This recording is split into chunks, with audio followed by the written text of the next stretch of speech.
여러분 안녕하십니까? 요즘 대체거래소 출범으로 출근 전부터 주식을 거래하는 경우가 점점 일상으로 자리 잡고 있습니다. 이렇게 아침 거래가 큰 인기를 끌자 한국거래소가 넥스트레이드보다도 빠른 아침 7시 개장을 검토하고 나섰습니다. 오늘 각종 투자와 연관된 소식 연달아 짚어보겠습니다. 먼저 이민후 기자, 거래소의 움직임 전해주시죠. 네, 한국거래소가 넥스트레이드 프리마켓보다 1시간 더 일찍인 7시부터 개장하는 방안을 유력하게 검토합니다. 그간 한국거래소는 오전 9시부터 오후 3시 30분까지 정규장을 오전 8시부터 9시, 오후 3시 40분부터 6시까지 시간외 시장을 운영하고 있습니다. 거래소는 기존 정규장을 앞당기는 방안과 함께 프리마켓을 개설하는 방안을 금융당국에 보고했는데요. 여기에 더해 오전 7시부터 7시 50분까지 프리마켓을 개별적으로 운영하는 방안도 포함됐습니다. 거래시간 연장 등이 논의되는 이유는 넥스트레이드의 급부상 때문인데요. 한국거래소 입장에서는 경쟁 우위를 점하기 위한 조치이자 동시에 넥스트레이드 점유율 한도 관리에 따라 공동으로 시장 운영제도 개편에 나서야 하는 상황입니다. 현재 한국거래소의 거래시간 변경은 거래소 업무 규정 개정 사안이지만 금융위원회와의 협의는 필요합니다. 증권사의 시스템 구축이 필요한 상황이라 내년 하반기쯤 시행될 가능성이 점쳐집니다. 네, 이런 움직임의 효과와 또 우려할 점도 짚어보죠. 네, 거래소가 오전 7시부터 개정하면 출근길 주식 거래 시간이 늘어나 투자자들의 편의성이 늘어날 전망입니다. 다만 주식 거래 시간이 최대 13시간으로 확대되면서 국내 증시의 피로감을 느끼는 투자자가 늘어날 것이란 관측도 나옵니다. 경쟁 확대도 우려 요인입니다. 한국거래소가 프리마켓을 7시에 개장하는 방안이 채택되면 대체거래소인 넥스트레이드도 프리마켓을 1시간 앞당길 가능성도 배제하기는 어렵습니다. 또 넥스트레이드가 도입되면서 올해 상반기 전선 오류가 빈번하게 발생했는데 이 같은 전선 오류가 또 발생할 수 있다는 우려가 나옵니다. SBS 비지 이민우입니다. 이어서 오늘의 증시 흐름과 또 다음 주 전망도 짚어보겠습니다. 코스피는 장 초반에 반짝 상승했다가 3,200선을 기준으로 보합권 장세를 보이는 모습입니다. 최근 2달 동안 이어졌던 박스권 장세를 오늘도 이어가고 있습니다. 반면에 코스닥은 나흘째 오르고 또 장 후반 들어서 점점 더 상승폭을 키우면서 800선을 넘어서 810선을 넘어서는 모습입니다. 코스피에서는 최근 사흘 동안 순매수세를 보였던 외국인이 매도세로 돌아서면서 지수 상승을 제약하고 있는 모양새고요. 장 초반에는 마찬가지로 팔자세였던 코스닥 시장에서는 외국인이 장중 매수로 전환하면서 상승세가 더 커지고 있습니다. 그렇다면 다음 주 증시 보겠습니다. 다음 주 증시를 관통하는 가장 큰 키워드는 역시 미국의 금리 움직임입니다.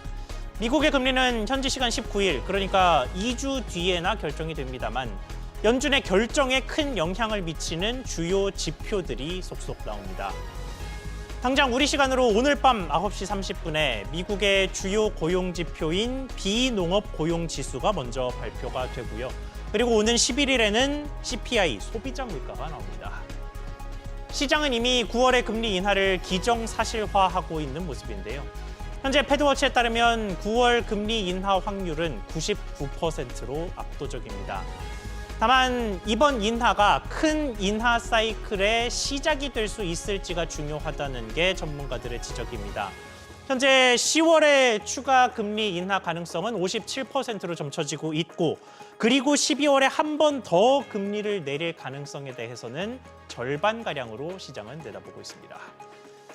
이런 변수를 속에서 NH투자증권은 국내 9월 정기국회에 주목했습니다. 상법 개정안 기대감 속에 지주나 증권 종목을 주목하고 AI 등 정부 정책 역량이 집중된 종목을 살펴야 한다고 조언했고요. 대신증권은 미국 지표의 해석 과정에서 변동성이 나타났을 때 비철목재나 건강관리, 에너지나 반도체 등 기존에 저평가돼 있는 업종을 중심으로 비중을 확대하는 전략이 유효하다고 짚었습니다. 지금까지 증시 흐름 짚어봤습니다.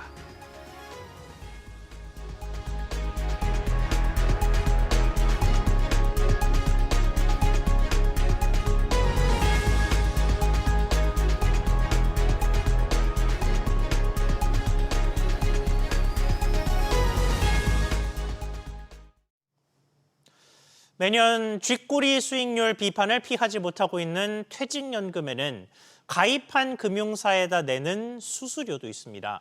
특히나 사업주, 회사에서 내는 수수료는 전 직원의 연금 적립금에 연동이 돼 있다 보니까 부담이 작지 않은데요. 개인 퇴직연금과 달리 사업주의 수수료 인하에는 인석하게 굴었던 증권업계에서 수수료를 인하하는 사례가 나왔습니다. 박규준 기자, 신한투자증권이 인하 신호탄을 쐈다던데 얼마나 내려갑니까? 네, 신한투자증권은 확정급여 DB형의 장기계약 사업자에 대한 퇴직연금 수수료 할인폭을 대폭 키웠습니다. 계약기간별 할인율을 보면 2에서 4차년도는 기존 10에서 12%, 5에서 14년도는 18%에서 22%로, 11차년도 이후는 20에서 26%로 수수료 할인폭을 확대했습니다. 퇴직연금 수수료를 구성하는 운용관리 수수료와 자산관리 수수료 모두 할인이 되는데요. 확정기여형인 DC형은 자산관리 수수료에 한해 수수료율 자체를 낮췄습니다. DC형의 잔고 500억 원 초과 구간에 기존 자산관리 수수료율이 0.1%였는데 0.09%로 내렸습니다. 신한투자증권은 신규 DB, DC 고객사에 대해서 9월 1일 이후 발생하는 수수료 인하를 시행한다고 밝혔습니다. 네, 이게 회사가 내는 돈이 줄어드는 것이긴 합니다만 결과적으로 가입자의 수혜로 이어지겠습니다. 그렇습니다. DB형과 DC형은 사용자인 기업이 수수료를 내고 있는데요. 이들 부담이 내려갈 걸로 보입니다. 영세 기업들은 최소 적립금도 못 채우는 경우가 있는데 수수료 부담이 줄면 아무래도 적립금을 더 채울 수 있다는 게 금감원 설명입니다. 현재 개인이 수수료를 직접 내는 개인형 퇴직연금 IRP는 금융사들 간의 치열한 고객 유치 전에 수수료율이 내려가고 있는데 DB형과 DC형은 수수료 부담이 상승하고 있습니다. 금감원에 따르면 지난해 말 기준으로 적립금 대비 수수료 등의 비용은 총 비용 부담률이 0.414%로 전년 대비 0.042%포인트 올랐는데요. DB형은 0.065%포인트, DC형은 0.031%포인트 증가했고 IRP만 0.011%포인트 줄었습니다. 이 가운데 미래, NH, 하나 등 대형 퇴직연금 사업 증권사들은 현재로서는 DB형과 DC형의 수수료 인하 계획이 없다고 밝혔습니다. SBS 비즈 박규준입니다. 가상자산에서 비투를 하는 방법 중에 하나로 대여 서비스라는 게 있습니다. 주식을 빌리는 것처럼 가상자산을 빌렸다가 가격이 뛰면 갚고 차익을 챙기는 방식인데요. 하지만 이 서비스의 부작용 우려가 끊이지 않자 금융당국이 각종 규제를 걸고 나섰습니다. 이정민 기자, 구체적으로 어떤 제한이 생깁니까? 네, 금융위원회와 업계가 마련한 가이드라인에 따르면 가상자산 대여 시 이용자 피해 우려가 큰 레버리지 서비스와 금전 대여 서비스가 제한됩니다. 또 가상자산 대여 서비스 운영 시 다른 업체와의 협력이나 위탁 등을 통한 간접 형태의 대여 서비스가 금지되고 거래소의 고유 재산을 활용한 서비스만 운영할 수 있도록 범위를 명시했습니다. 눈에 띄는 점은 이용자 보호를 크게 강화했던 건데요. 가상자산 대여 서비스를 처음 이용하는 소비자는 닥사에서 주관하는 온라인 교육과 적격성 테스트를 받아야 합니다. 특히 증권시장 공매도 한도와 유사하게 이용자별 대여 한도를 3천만 원, 7천만 원 등 내규를 통해 단계적으로 설정하라는 내용이 담겼습니다. 이외에도 대여 서비스 수수료는 연 20%를 초과하지 않도록 하고 시총 20인 또는 3개 이상 원화 거래소에서 거래되는 가상자산만 대여할 수 있도록 했습니다. 네, 이런 대여 서비스 관련해서 그동안 우려와 논란이 적지 않았죠. 그렇습니다. 지난달 18일 금융당국은 행정지도를 통해 업비트와 빗썸의 서비스 잠정 중단을 요청했는데요. 빗썸이 2주일이 넘도록 이행하지 않자 금감원은 지난달 26일부터 이달 2일까지 빗썸 현장 점검에 나섰던 것으로 알려졌습니다. 업비트와 다르게 빗썸의 가상자산 대여 서비스는 제3자 업체인 블록2리얼이 운영하는 형태인데요. 가이드라인에서 간접 형태의 대여 서비스 제공을 제한한 것으로 보아 당국이 이를 겨냥한 것으로 풀이되고 있습니다. SBS 비즈 이정민입니다. 다음 소식입니다. 은행이 빌려주고 못 받은 돈인 부실 채권이 좀처럼 줄지 않는 가운데 특히 중소기업 대출의 부실이 5년 만에 최고치를 기록했습니다. 또 카드사의 연체율도 10년 반 만에 가장 높아지면서 금융 시스템 전반에 경고음을 울리고 있습니다. 이한승 기자, 일단 은행 먼저 보면 부실 채권의 비율이 상당히 높은 수준이죠. 네, 그렇습니다. 금융감독원에 따르면 올해 6월 말 기준 국내 은행의 부실채권 비율, 즉 고정이하 여신 비율은 0.59%를 기록했습니다. 이는 2021년 3월 말 0.62%를 기록한 이후 지난 3월 말 기록했던 최고치를 다시 유지하고 있는 겁니다. 부문별로 보면 대기업 여신 부실채권 비율이 하락한 반면 중소기업 여신은 0.9%로 3월 말보다 0.01%포인트 상승했습니다. 중소기업 여신 부실채권 비율은 5년여 전인 2020년 3월 말 0.93%를 기록한 이후 처음으로 0.9%대에 진입했습니다. 가계여신 부실채권 비율은 전분기 말 수준을 유지했습니다. 주택담보대출은 0.01%포인트 상승했고 기타 신용대출은 0.01%포인트 하락했습니다. 네, 은행뿐만 아니고 카드사의 연체율도 높던데요. 네, 6월 말 기준 카드사의 총채권 연체율은 1.76%를 기록해 지난해 말보다 0.11%포인트 상승했습니다. 이는 10년여 전인 2014년 말 1.69%를 기록한 이후 가장 높은 수치입니다. 고정이하 여신 비율도 1.3%로 지난해 말보다 0.14%포인트 올랐습니다. 대손총당금 적립률은 106.3%로 지난해 말보다 소폭 하락했지만 기준치인 100%는 넘겼습니다. 자본 적정성 지표인 조정 자기자본 비율은 20.7%로 경영지도 기준인 8%를 웃돌았습니다. 상반기 전업카드사의 순이익은 1조 2,200억여 원으로 지난해 상반기보다 18.3% 줄었습니다. 금감원은 연체율과 고정이하 여신 비율이 상승했지만 대손충당금 적립률과 조정 자기자본 비율이 규제 비율을 상회하고 있어 손실 흡수 능력은 양호하다고 평가했습니다. SBS 비즈 이한승입니다. 이렇게 흔들리고 있는 카드사들이 새로운 먹거리로 자동차 할부 금융을 점찍는 모습입니다. 삼성카드는 BMW, 신한카드는 벤츠와 새로운 계약에 나섰는데 자세한 현황과 그 배경까지 짚어보겠습니다. 오서영 기자. 네, 오서영입니다. 네, 우선 각 카드사별 움직임부터 전해주시죠. 네, 현재 삼성카드는 BMW 딜러사와 제휴를 준비하고 있으며 상세 내용은 협의 중에 있는 단계라고 밝혔습니다. 이전에도 임시 한도 등을 받아서 BMW 차량 카드 결제가 가능했지만 이번 혜택으로 7천만 원 한도까지도 가능해질 전망입니다. 공식 딜러사인 도이치모터스 관계자에 따르면 1.5% 캐시백도 가능한데요. 신한카드 역시 현재 벤츠와 계약 관련 협의 중인 단계라고 밝혔습니다. 기존의 신한카드는 볼보, 혼다, 마세라티와 제휴 중인데요. 제휴사를 넓히며 자동차 할부 금융을 확장하는 모습입니다. 국민카드는 직접적으로 수입차와 제휴하진 않지만 푸조 신모델의 전액 카드 결제를 지원하고 있습니다. 푸조와 지프 등의 수입차와 계약한 NHN KCP와 제휴하고 있기 때문인데요.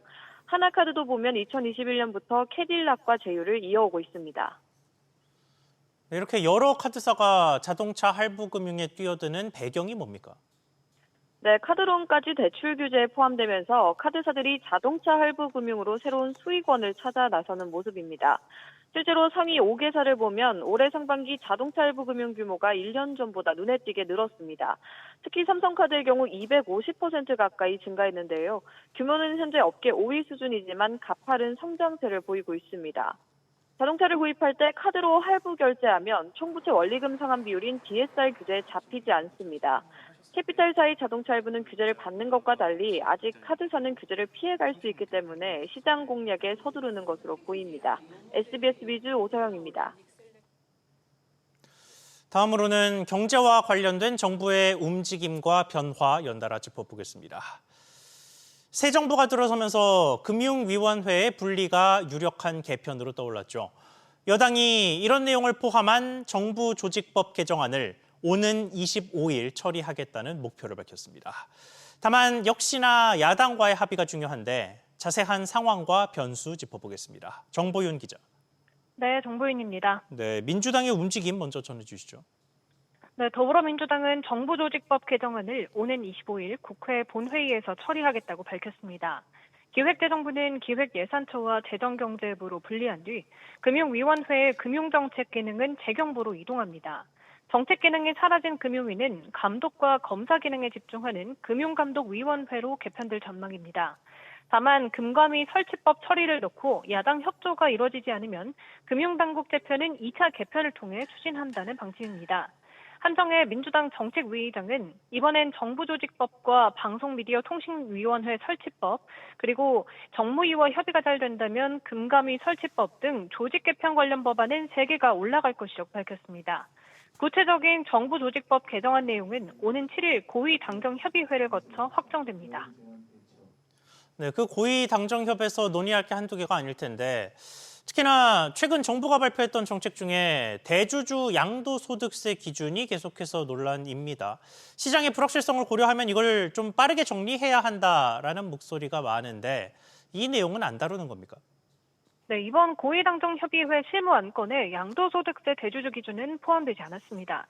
다만 한정혜 정책위의장은 당이 너무 정부를 압박하는 듯한 모양은 좋지 않다면서도 불확실성을 줄이는 차원에서 늦지 않은 시간 내에 정리됐으면 하는 바람이라고 말했습니다.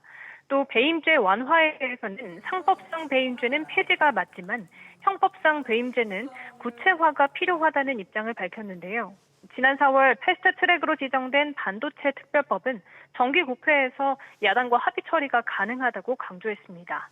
SBS 비즈 정부인입니다. 예전보다는 간편해졌다고 하지만 실손보험을 청구하려면 여전히 병원에서 서류를 받고 그걸 또 보험사에 내는 과정을 밟아야 합니다. 이런 불편을 해소하기 위한 자동 청구 제도가 있기는 한데 의료기관의 참여가 저조한 상황인데요. 정부가 전산화의 확산 겸 더 간편한 서비스를 위해 온라인 플랫폼들과도 연계하기로 했습니다. 구체적인 방식이 어떻게 되는지 취재기자 연결해 보겠습니다. 신성우 기자. 네, 신성우입니다. 네, 전산화 서비스의 플랫폼이 어떤 방식으로 참여하게 됩니까? 네, 금융위원회에 따르면 우선 온라인 플랫폼을 통한 실손보험금 청구가 가능해집니다. 네이버, 토스, 카카오 등 플랫폼을 통해 병원 예약부터 결제, 보험금 청구까지 원스톱 서비스를 제공하는 건데요. 먼저 네이버 지도 등 플랫폼 지도 서비스에 청구 전산화 연계 병원이나 약국을 표시해줘 예약을 돕고요. 병원 이용 후에는 플랫폼으로 진료비를 결제할 시 실손24 QR코드를 단말기에 표시해 보험금 청구와 연계되도록 합니다. 현재 금융당국이 플랫폼사와 개발 일정 등을 협의 중인데요. 이르면 11월부터 연계를 실시할 계획입니다. 네, 그런데 아직 이걸 할 수 있는 의료기관이 그렇게 많지는 않죠. 네, 그렇습니다. 실제로 1단계 참여 대상이었던 병원의 참여율은 약 25%에 불과하고요. 다음 달 25일 2단계로 시행 예정이나 현재 일부에서 선제적인 참여를 하고 있는 의원과 약국의 참여율은 아직 한 자릿수대에 불과합니다. 의원급이라든지 또는 약국 이런 부분에 있어서는 지금 또 많이 저희가 얘기도 드려야 되고 설명도 드려야 되고 또 여러분의 협조를 구해야 할 것 같아서 이제 실손전산운영위원회가 계속 지속적으로 논의를 할 건데요. 금융당국은 내년 말까지 참여기관의 신용보증기금 보증부 대출의 보증료를 5년간 0.2%포인트 감면해주기로 했고요. 또 화재보험, 재산종합보험 등 기관에서 가입하는 일반 보험의 보험료를 3에서 5% 할인해주기로 했습니다. 다만 일각에서는 경제적 인센티브가 크지 않아 실질적으로 참여를 이끌어내긴 어려울 것이라는 우려도 제기됩니다. SBS 비즈 신성우입니다. 거대 플랫폼 기업들에 대한 규제를 추진해온 공정거래위원회가 미국의 통상 압박 속에 입장을 선회했습니다. 주병기 공정거래위원장 후보자는 플랫폼 독점 규제법 추진이 어렵다고 말했습니다. 취재기자 연결해서 알아보겠습니다. 신채연 기자. 네, 신채원입니다. 네, 이 발언 국회 인사청문회에서 나온 이야기죠. 네, 그렇습니다. 주병기 공정위원장 후보는 오늘 오전부터 진행된 인사청문회에서 미국 트럼프 정부와의 통상협상이 너무나 중요한 이슈이기 때문에 과감하게 독과점 규제에 대한 플랫폼법을 추진하기 어려운 여건이라고 말했습니다. 앞서 트럼프 대통령은 미국 빅테크 기업에 차별적인 규제를 도입한 국가에는 관세로 대응하겠다고 밝힌 바 있습니다. 다만 주 후보는 플랫폼법 가운데 독과점 규제는 당장은 어렵지만 가불관계 개선을 위한 사항은 추진하겠다는 입장을 밝혔는데요. 들어보시죠. 한국 경제의 이 가불관계 문제는 아주 오래된 문제고 그것이 지금 최근에 플랫폼 경제까지 전염되어서 급속히 확대되고 있는 상황이기 때문에 법안 개정과 관련해서도 협조하는 그런 노력을 하도록 하겠습니다. 네, 또 대표적인 갑을 관계가 있죠. 프랜차이즈 본사와 가맹점주 사이 이 불균형도 지적을 했죠. 네, 그렇습니다. 최근 본사와 가맹점 간의 인테리어 공사 갈등으로 발생한 흉기 사망 사건 관련 질의에 대해 주 후보자는 가맹점주들이 본사 상대로 균형 있는 협상력을 가질 수 있도록 법적 장치를 마련해야 한다고 말했습니다. 또 불공정한 착취와 사익 편취를 위해 경제력을 남용하는 기업은 엄단하고 기술 탈취 등 중소벤처기업의 성장 기반을 훼손하는 불공정 관행을 근절하겠다고 강조했습니다. SBS 비즈 신채원입니다.